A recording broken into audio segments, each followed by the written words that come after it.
विनय पांडे प्रयागराज। दोस्तों मैं आप लोगों को बताना चाहता हूँ कि इस बीच जो है आपको कल मैंने जो है नॉन टेट जो इन सर्विस टीचर है उनको बाहर करने वाला जो सुप्रीम कोर्ट का आदेश है उस पर थोड़ा सा व्याख्या आपको हमने बताया था। कुछ पॉइंट्स भी बताए थे कि जो है ये सारी चीज़ें जो है कहीं ना कहीं इस आर्डर में कमियां हैं जिसको जो है लेकर आगे जो है इस पर कुछ किया जा सकता है। दोस्तों आज उसके पार्ट 2 के रूप में हम थोड़ा सा और आपको व्याख्या करना चाहते हैं।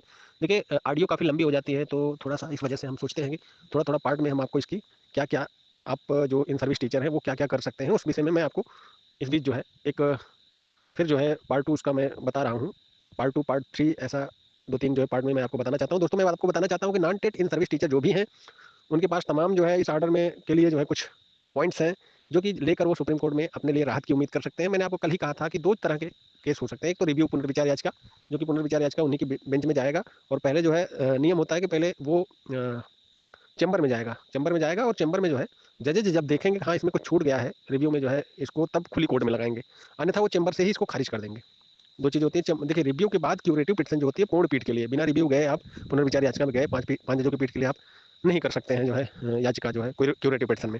तो रिव्यू एक हो गया ऑप्शन। दूसरा ऑप्शन हमने बताया था मॉडिफिकेशन का, जो कि यमे यानी मिसलेनियस एप्लीकेशन डाल के उस ऑर्डर में मॉडिफिकेशन के लिए, जैसे कि जो 2 साल का टाइम दिया गया है उसको एक्सटेंड करके जो है 5 साल कर दिया जाए और हर 6 महीने पर जो है हर 6 महीने में वो दे दिया जाए कि 6 महीने जो है बाद हर 6 महीने में टेट का कराया जाए। चूंकि एनसीटी की गाइडलाइन है कि साल में 2 बार होना चाहिए और सीबीएसई और सीटेट वाले कराते हैं, लेकिन अलग अलग राज्य सरकारें नहीं कराती हैं। कुछ सरकारें हैं 2 साल में, तो कुछ सरकारें 4 साल में, कुछ सरकारें 6 साल में। उत्तर प्रदेश का ही अगर देख लें जो कि हमारा गृह राज्य है उसमें आप देखेंगे तो इसमें जो है 2021 में हुआ था लास्ट वाला जो है जो टेट। इसके बाद 2026 में जो कि डेट की घोषणा हो चुकी है, जनवरी 2026 में होने वाला है। तो सोचिए 5 साल बाद टेट हो रहा है। तो इस तरह अगर 2 साल जो सुप्रीम कोर्ट दी है, ये कहीं ना कहीं दोस्तों अगर इस बीच राज्य सरकारों ने एक भी टेट नहीं कराया तो इसका मतलब है कि इन सर्विस टीचर बाहर चले जाएंगे। तो ऐसा नहीं होना चाहिए। तो दोस्तों मैं आपको बताना चाहता हूँ कि इन सर्विस टीचर के लिए कुछ सुप्रीम कोर्ट के आदेश भी हैं जो कि इसमें जो है हमारे लिए काम आ सकते हैं। जैसे कोई भी सर्विस होती है वो सर्विस रूल से गवर्न होती है। जैसे हमारे उत्तर प्रदेश में उत्तर प्रदेश शिक्षक सेवा नियमावली 1981 है। उस कोई भी अगर आप जो है उसमें कोई भर्ती होती है तो उस सर्विस रूल में उसको फ्रेम किया जाता है कि उस नियम से भर्ती होगी ये। जैसे मान लीजिए कि हमारे उत्तर प्रदेश में अभी होती है तो सुपर टेट होता है। सुपर टेट का मतलब है एटीआरई, अध्यापक पात्रता परीक्षा जिसको बोलते हैं।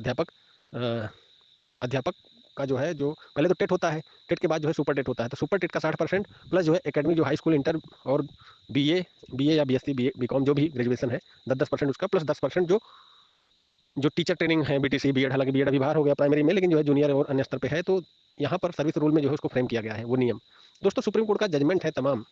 एक जो है असम का भी जजमेंट है जिसमें भूपेंद्र हजारिका वर्सेस असम, और तमाम जजमेंट है दोस्तों जो कि मतलब जिसमें ये सुप्रीम कोर्ट ने स्पष्ट रूप से कहा है कि सर्विस रूल के बियॉन्ड अगर कोई भर्ती होगी तो वो नल एंड वाइड मानी जाएगी। तो सर्विस रूल से ही भर्ती होती है और सर्विस रूल, अब ये सुप्रीम कोर्ट का जो जजमेंट है ये सर्विस रूल के बियॉन्ड है।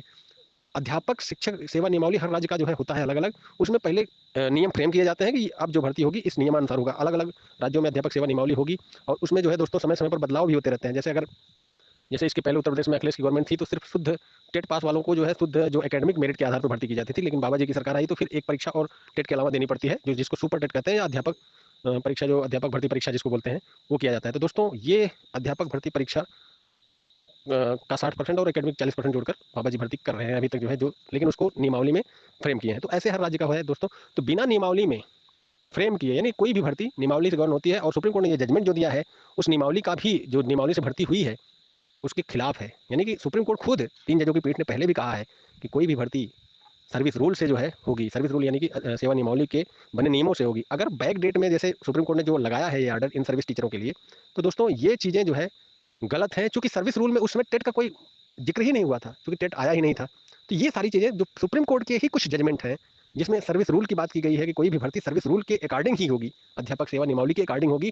अगर देखिए अगर टेट उस समय नहीं लागू था तो सर्विस रूल में वो चीज़ें नहीं थी। तो ये सारी चीज़ें एक तरह आप पॉइंट बनाकर इसको लड़ सकते हैं। मेरा स्पष्ट मानना है दोस्तों, एक तो पहली बात तो कोई भी फैसला होता है वो आगे के लिए लागू होता है, न कि पीछे से लागू होता है। मान लीजिए अगर 2010 में आरटी एक्ट जो मतलब वो हुआ और इसको जो है पहला जो है टीटी अलग अलग राज्यों में 2011 में, कहीं 2012 में हुआ, तो दोस्तों उसके पहले जो है जो लोग नियुक्त हो गए थे उन लोगों के लिए ये ये पॉइंट जो है प्लस में आ सकती हैं कि सर्विस रूल में जब वो नियम ही फ्रेम नहीं था टेट पास करने वाला, तो आखिर कैसे जो है। और निश्चित रूप से दोस्तों ऐसे तमाम जो है वो है, मैं धीरे धीरे आपको बताऊंगा। फिलहाल तो दोस्तों ऑडियो बहुत बड़ी नहीं होनी चाहिए, जो है छोटी छोटी होती रहेगी, पार्ट वाइज मैं आपको इन सब बारे में बताता रहूँगा। देखिए सुप्रीम कोर्ट में अगर संगठित होकर लड़ा जाए, इसमें जो है जो इन सर्विस टीचर वाले हैं, निश्चित रूप से दोस्तों उनके लिए काफ़ी कुछ संभावनाएं हैं। पहली बात तो 3 जजों की पीठ के आर्डर भी है कि सर्विस रूल से ये गवर्न होती है। सर्विस रूल का पालन किए बिना अगर कोई भर्ती होती है तो नल एंड वाइड, यानी कि वो एकदम डिस्ट्रॉय मानी जाती है, यानी कि वो खत्म मानी जाती है। तो सर्विस रूल से जो भर्तियां हुई हैं वो सही है।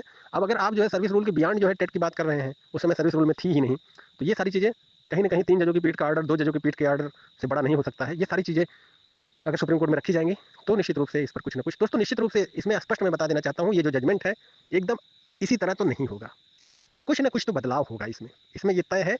और देखिए, अगर आप जो है 142 लगाकर 5 साल से कम जो जिनकी सर्विस बची है 5 साल तक वालों को आपने छूट दिया है, तो क्या आप इन लोगों को भी तो 5 साल दे सकते थे 5 साल के अंदर जो है, क्योंकि 5 साल एक तरफ आप जो है दे रहे हैं सबको, तो इनको भी 5 साल दिया जा सकता है, यानी 5 साल किया जा सकता है। ये भी जो है मतलब बहुत अगर नहीं होगा तो 5 साल किया जा सकता है, और 6 महीने में टेट हो सकती है, यानी 10 चांस। तो दोस्तों कम से कम उन टीचरों के लिए बहुत बड़ी राहत होगी। ये चीज़ें तो एकदम होने के आसार हैं अगर इस पे लड़ा जाए सही दिशा में, तो 5 साल, क्योंकि एक तरफ आप एक टीचर को 5 साल का मौका दे रहे हैं, दूसरी तरफ आप दूसरे टीचर को कह रहे हैं नहीं 2 साल में, वो भी ऐसी कंडीशन है कि कई स्टेट में ऐसी कंडीशन है जहाँ 4-4 5-5 साल में मतलब टेट हो रहे हैं।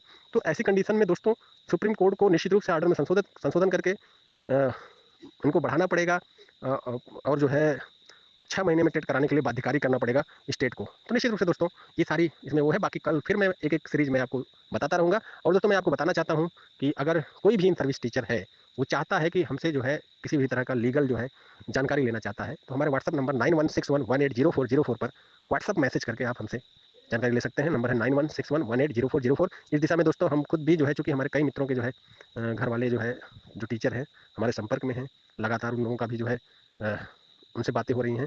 आगे जो है इस तरह अगर देखिए, चूँकि मैं जो आर्डर पढ़ा हूँ उसमें बहुत सारे पॉइंट हैं जिसमें लड़ने लायक है, और निश्चित रूप से लड़ना चाहिए। मैं इस दिशा में जो है उन लोगों की हेल्प करूँगा।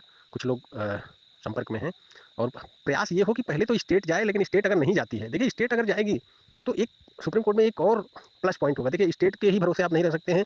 जो प्राइवेट टीचर्स जो टीचर इन सर्विस टीचर हैं वो लोग जो है प्राइवेट पार्टी बन के भी वहाँ रहें तो सही रहेगा। लेकिन दोस्तों अगर स्टेट भी जाती है, हालांकि अभी समस्त स्टेट जो है एकदम चुप हैं, लेकिन आपको निश्चित रूप से यदि सारे स्टेट चुप हैं तो आपको चुप नहीं रहना है।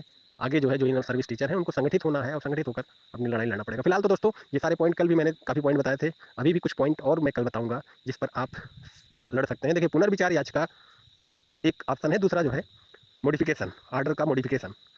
तो दोस्तों दोनों ऑप्शन आजमा के आप कहीं ना कहीं पुनर्विचार याचिका दोस्तों अगर नहीं लाभ मिला उसमें, पुनर्विचार याचिका जैसे कि उसी बेंच में जाती है तो कभी कभी नहीं लाभ मिलता है दोस्तों, वो अपना ऑर्डर बदलना नहीं चाहते जो जज, तो बाद में पुनर्विचार याचिका खारिज होगी तो क्यूरेटिव पिटिशन 5 जजों की पीठ में जो है फिर मैटर जाएगा, जब ये जो है 2 जजों की बेंच से फिर पुनर्विचार याचिका खारिज हो जाएगी। तो कहीं ना कहीं दोस्तों जबकि जो है पुनर्विचार याचिका बहुत बार ऐसा होता है कि पुनर्विचार याचिका खुली कोर्ट में लगाकर जो है उसको सुनते हैं और उसमें जो ऑर्डर होता है संशोधन करना होता है करते हैं। धन्यवाद दोस्तों, मैं डॉक्टर विनय पांडे आपको समय समय पर अपडेट देता रहूँगा। आप लोग निश्चित रूप से हमारा ये जो यूट्यूब चैनल है इसको सब्सक्राइब कर लीजिए। धन्यवाद।